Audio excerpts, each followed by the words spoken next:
大家好，新西蘭嘅科文路易雖然唔係熱門嘅旅遊城市，聯合國教科文組織就話呢個鎮充滿傳奇，融合傳統建築同埋創意。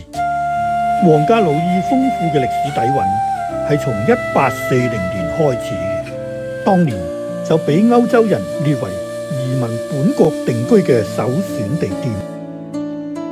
作為威靈頓嘅附屬城市，係屬於新西蘭最古老嘅城市。科文路易 River 係19世紀時期重要嘅貿易同埋旅遊路線。其後鐵路同埋公路發達，就取代咗河上面嘅船運。睇下呢度嘅景色，係咪適合你作為下個旅遊嘅目標？鎮上市中心嘅街道融合咗歷史感同埋藝術氣息，佢保留咗古典建築嘅優雅，又展現現代創意嘅活力。市中心主街維多利亞大道保存有19至20世紀初嘅建築，大可沉浸於維多利亞愛德華時期建築藝術嘅悠閒風格。科文路易 River 曾經被宣傳為毛利土地嘅萊茵河啊！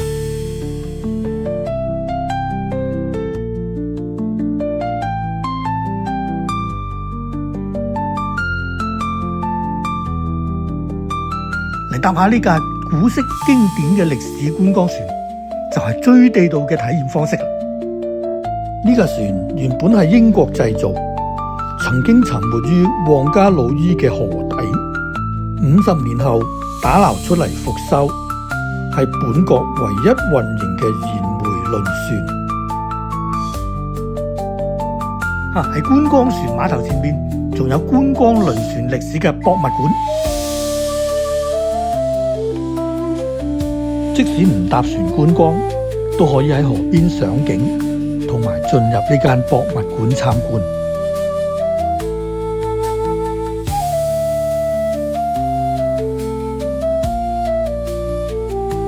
博物館對面有個莫托亞花園，可以俾你野餐同埋影相。